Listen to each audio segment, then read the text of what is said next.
Perkenalkan, nama saya Poni Cornela dari kelas 2 FPGSD. Di sini saya akan menjelaskan pembahasan soal UTS yang materinya tentang suhu dan kalor, kecepatan dan percepatan, kelajuan, perubahan fisika kimia dan satuan. Saya ke pembahasan soal yang pertama, yaitu tentang konversikan nilai satuan di bawah ini. Yang pertama itu 0,3 desimeter dijadikan sentimeter. Nah, sudah kita ketahui itu desimeter sama dengan berarti kita tinggal membandingkan 0,3 dijadikan dengan 1. Nah, berarti ini kan sudah menjadi sama sentimeter. Tinggal kita ubah menjadi sentiliter. 0,3 liter kita jadikan sentiliter. Nah, dari liter ke sentiliter kita menggunakan tangga satuan, yaitu dari liter ke sentiliter. Dalam satu tangga itu kalau turun itu dikalikan dengan 10. Berarti dari liter ke sentiliter itu ada 2 tangga, berarti dikalikan 100. Nah, 0,3 liter dikalikan 100 sama dengan 30 sentiliter. Setelah kita lanjutkan ke pembahasan soal yang kedua, yaitu yang B, 2,5 cm kubik kita jadikan desiliter. Nah, kita harus mengubah cm kubik ke desiliter. Yang pertama itu kita ubah dulu 2,5 cm kubik kita jadikan desiliter kubik dulu. Mengapa harus desimeter kubik? Karena desimeter kubik sama dengan 1 liter. Nah, dari sentimeter kubik berarti naik ke desimeter kubik. Berarti kalau kubik kita bagikan 1000. Berarti 2,5 dibagi 1000 sama dengan 0,002. Nah, setelah itu baru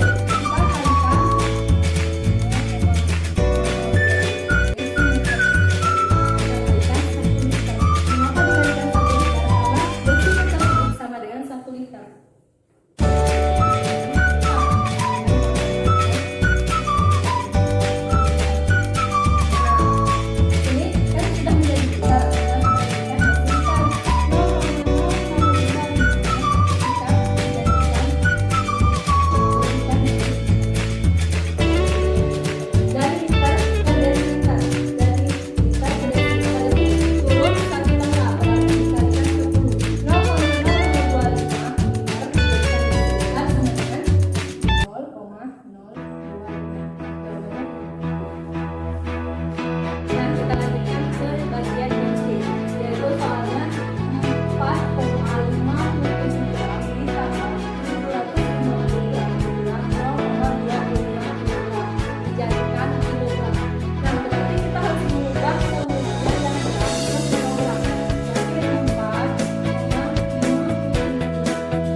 gram menjadi kilogram.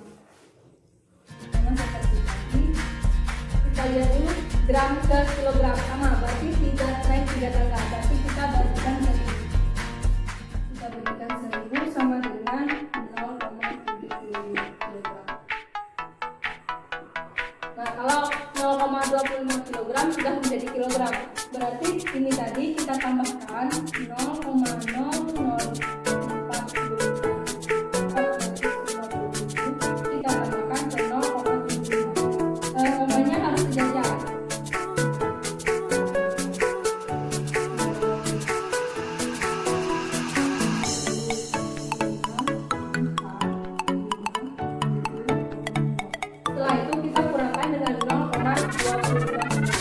jangan lupa komanya harus sejajar.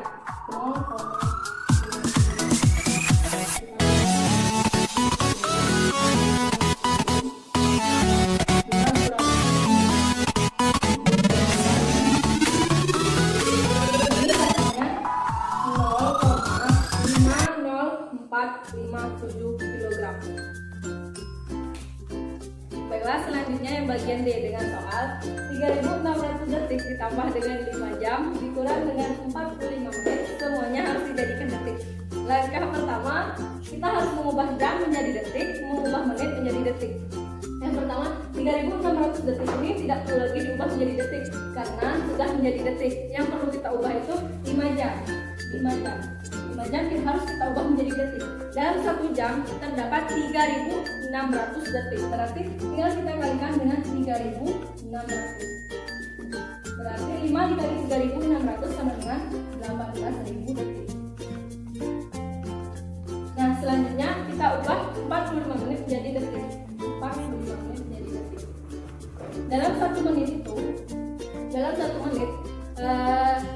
yaitu 60 detik. Berarti tinggal kita kalikan 60. 2000. Nah, langkah pertama kita harus menambahkan 3600. Kita tambahkan dengan 5 jam lagi setelah kita ubah menjadi detik.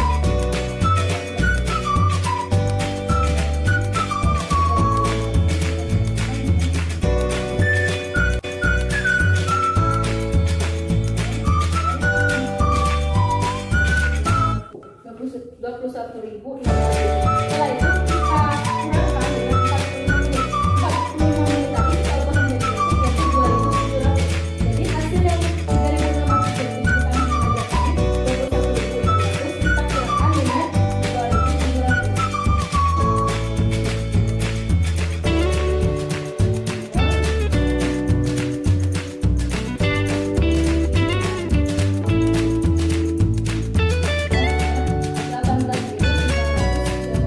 Jadi hasil dari 3600 detik ditambah 5 jam dikurang 45 menit yaitu hasilnya 18.900. Kita lanjutkan dengan nomor 1 yang terakhir yaitu bagian D dengan soal 77 derajat Fahrenheit harus kita ubah menjadi derajat Celcius.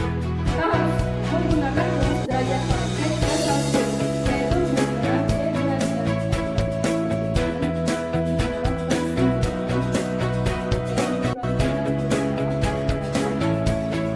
kita harus mengisi nilai T.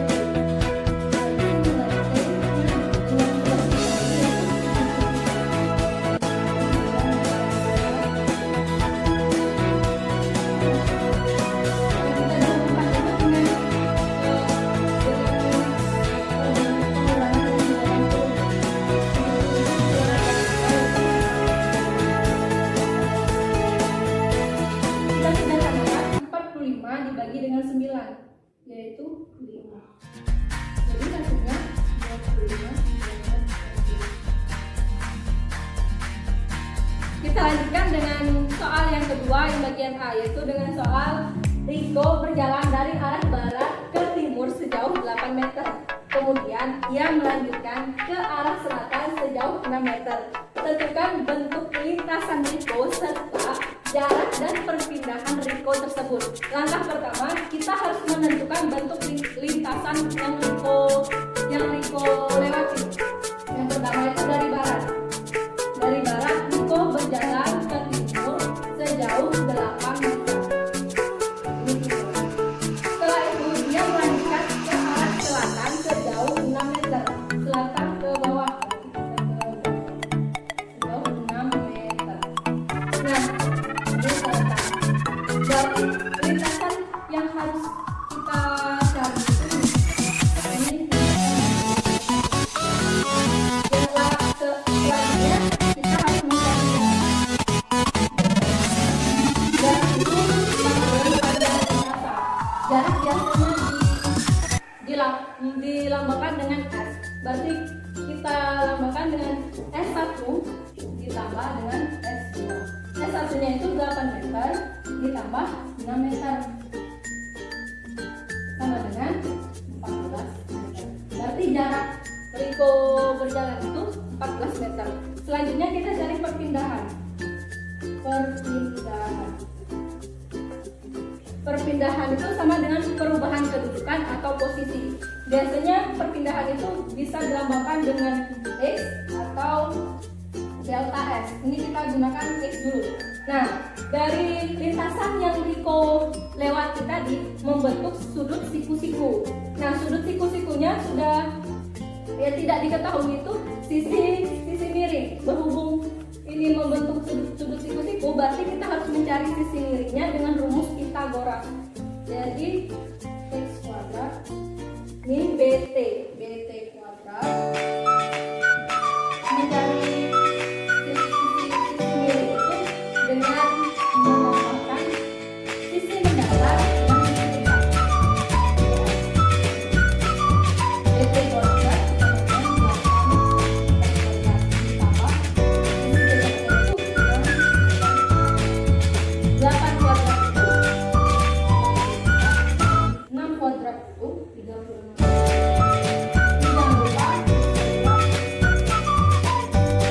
Jangan lupa 64 tambah 36. Jadi ini sama dengan akar dari 100 ini sama dengan 100. Nah, jadi jarak lintasan Riko lewati 14 meter dan perpindahan itu 10 meter. Nah, kita lanjutkan dengan soal nomor 2 bagian B. Ini ada gambar. Nah, dari gambar di atas tentukanlah besar nilai jarak dan perpindahan beserta arahnya. Yang pertama itu kita cari jarak dulu. Jarak dari A ke B itu berapa? Dari A ke B itu 1, 2, 3, 4. Dari A ke B itu berapa? Selanjutnya dari B. Dari B ke C 1, 2, 3, 4, 5, 6, 7, 8, 9. Nah, dari jarak tersebut kita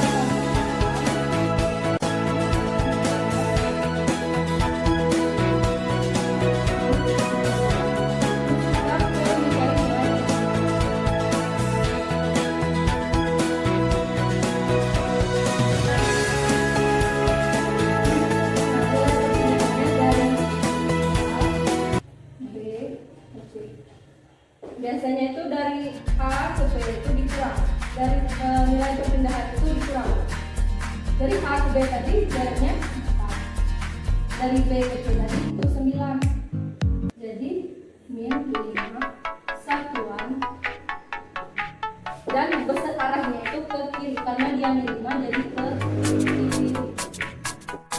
Nah, dilanjutkan dengan yang bagian C dengan soal Adam berlari ke arah timur sejauh 15 meter dalam waktu 2 sekon. Kemudian berbalik arah ke barat sejauh 5 meter dalam waktu 2 sekon. Berapakah kemajuan dan kecepatan rata-rata? Kita buat dulu dari timur. Ini Adam dia berlari ke arah timur.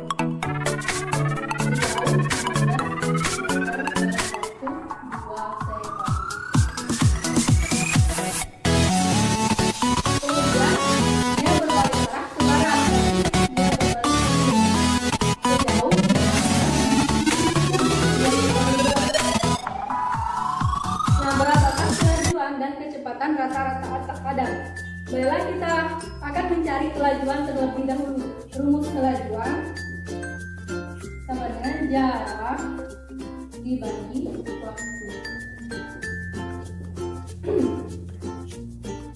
Nah, ini jaraknya 15 meter. Kita tambahkan dengan 5 meter. Waktunya 2 sekon ditambah dengan 2 sekon. Jadi 20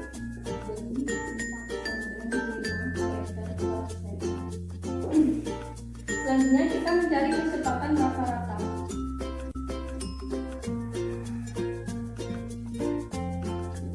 Mencari kecepatan rata-rata itu rumusnya perpindahan dibagi waktu. Perpindahannya itu 15 meter.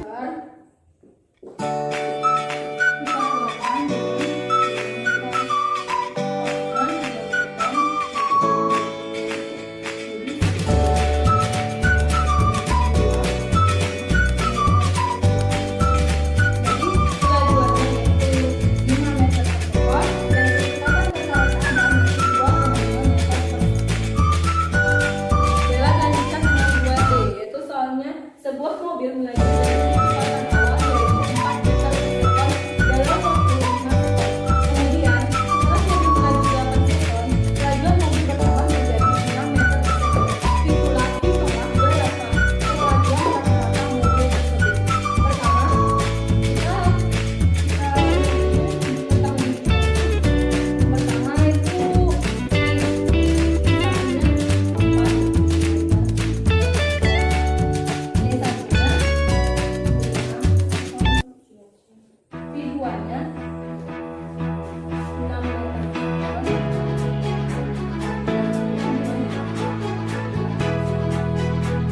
ditanya di sini yaitu perlajuan rata-rata. Perlajuan rata-rata itu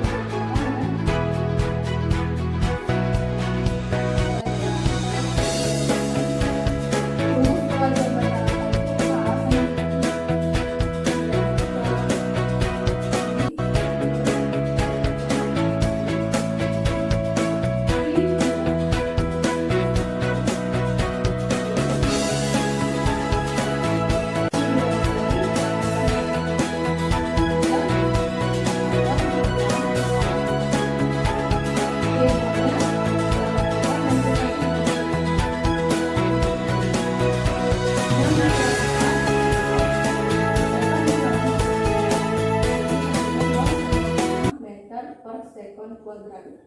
Jadi perlajuan rata-rata mobil tersebut yaitu 0,6 meter per sekon kuadrat. Baiklah, dilanjutkan dengan yang bagian E. Kecepatan mobil balap bertambah secara konstan dari 18,5 meter per sekon menjadi 46,1 meter per sekon dalam waktu 2,47 sekon. Berapakah kecepatan rata-ratanya? Kita tulis dulu diketahuinya. Pertama diketahui P1-nya 18,5 kemudian waktunya yang satunya sudah diketahui. Selanjutnya waktu kedua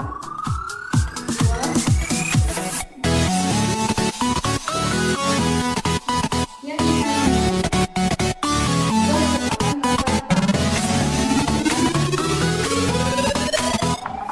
untuk kecepatan rata-rata sama dengan perlajuan tadi, yaitu A sama dengan delta V per delta V2 dikurang V1 dikurang V1. V2 nya tadi 46,1 dan V1 nya 18,5. T2 nya 2,47 dikurang T1 nya 0. Jadi hasilnya 22,5 sekon per 2,47. Nah, dari hasil pembagian ini hasilnya 11,17 meter per sekon. Jadi perlajuan percepatan rata-ratanya yaitu 11,17 meter per sekon. Dilanjutkan dengan nomor 3 yang bagian A yaitu peluru ditembakkan vertikal ke atas dengan kecepatan awal 150 meter per sekon dengan gaya gravitasinya 10 meter per sekon kuadrat. Itulah berapa kecepatan peluru dalam waktu 5 sekon. Yang sudah diketahui itu kecepatan awalnya 150 meter per sekon, gaya gravitasinya 10 meter per sekon kuadrat. Yang ditanyakan itu kecepatan peluru setelah meluncur dalam waktu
Baiklah, dilanjutkan dengan nomor 3C dengan soal buah jatuh dari pohonnya dengan gaya gravitasi 10 meter per second kuadrat. Dari ketinggian berapa buah terjatuh jika dalam waktu 9 second buah itu sampai ke tanah? Lalu, berapa kecepatan buah tersebut bila terjatuh dalam waktu 3,5 second? Baiklah, kita tulis dulu diketahuinya. Yang diketahui itu gaya gravitasinya dengan 10 meter per second kuadrat. Setelah itu, waktu yang pertama itu 9 second. Waktu yang kedua 3,5. Nah, di sini ditanyakan ada dua pertanyaan, yaitu menanyakan ketinggian dan menanyakan kecepatan. Ketinggian dilambangkan dengan H dan kecepatan dilambangkan dengan I. Langsung saja kita ke rumus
Artinya, perpindahan kalor pada suatu zat tersebut juga disertai dengan perpindahan partikel.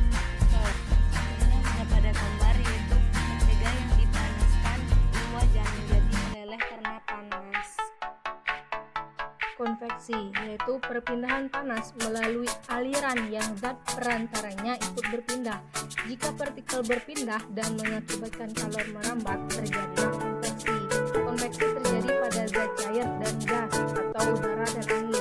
Contoh dari konveksi sendiri yaitu ketika kita memasak air, maka air akan terlihat seperti diaduk dan bergelembung karena air yang paling bawah akan pertama kali panas dan juga menjadi lebih ringan ketika saat berpindah ke atas, seperti yang ada pada gambar tersebut.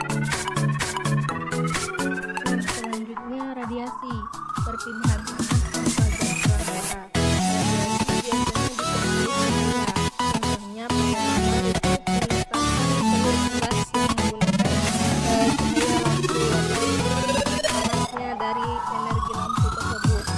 Pakaian juga menjadi kering ketika dijemur di bawah terik matahari. Proses penetasan telur dengan menggunakan mesin penetas memanfaatkan perpindahan kalor secara radiasi karena perpindahan panas terjadi secara pancaran sinar lampu. Radiasi sendiri juga memberikan sebuah deskripsi di mana energi bergerak melalui berbagai macam media atau melalui sebuah ruang yang pada akhirnya diserap oleh benda lain. Yang gambar kedua itu pakaian yang basah menjadi kering karena terjadi proses penguapan yang yaitu perubahan sifat gas, maka dari itu disebut perpindahan radiasi. Selanjutnya itu penjelasan tentang bagaimana proses perubahan kimia dan fisika dapat terjadi sertakan contohnya dalam kehidupan sehari-hari. Nah, perubahan kimia terjadi akibat adanya pembakaran, perkaratan, pencampuran zat, aliran listrik, ataupun akibat pencampuran dua zat atau lebih yang menghasilkan jenis zat baru. Dalam artian perubahan kimia yaitu perubahan yang menghasilkan zat baru dengan sifat-sifat yang baru. Contoh dalam kehidupan sehari-hari yaitu paku yang semula berwarna perak, kemudian berwarna kuning dan kecoklatan dengan permukaan kasar karena adanya logam yang bereaksi dengan air dan udara. Selanjutnya itu perubahan fisika. Perubahan fisika tidak disertai dengan pembentukan zat yang jenisnya baru. Perubahan fisika sendiri dibagi menjadi beberapa perubahan berdasarkan wujud. Contohnya es menjadi cair berdasarkan bentuk, kayu menjadi meja berdasarkan ukuran, kopi ditumbuk menjadi tepung berdasarkan volume, rasa akan memuai saat menyentuh benda bersuhu tinggi. Berdasarkan energi, kipas menjadi energi angin. Berdasarkan pelarutan, gula menjadi larutan. Salah satu contoh dalam kehidupan sehari-hari yaitu lilin yang meleleh saat dinyalakan api pada sumbunya. Meskipun meleleh, sifat-sifat zat yang ada pada lilin tidak berubah, hanya bentuknya saja yang berubah. Dilanjutkan dengan yang terakhir, jelaskan mengapa pesawat sederhana dapat dikatakan mampu memperkecil gaya yang kita berikan. Berikan contohnya. Karena dapat mengurangi energi yang dikeluarkan oleh tubuh. Contohnya saat kita mau memindahkan batu yang besar ke tempat lain. Dikarenakan kita tidak dapat memindahkannya dengan tangan kosong, maka kita membutuhkan tuas atau pengungkit untuk mengangkatnya. Contoh lain katrol saat mau mengambil air di sumur yang dengan kedalamannya tidak bisa diraih dengan tangan, maka menggunakan katrol akan memudahkan untuk mengambil air tersebut.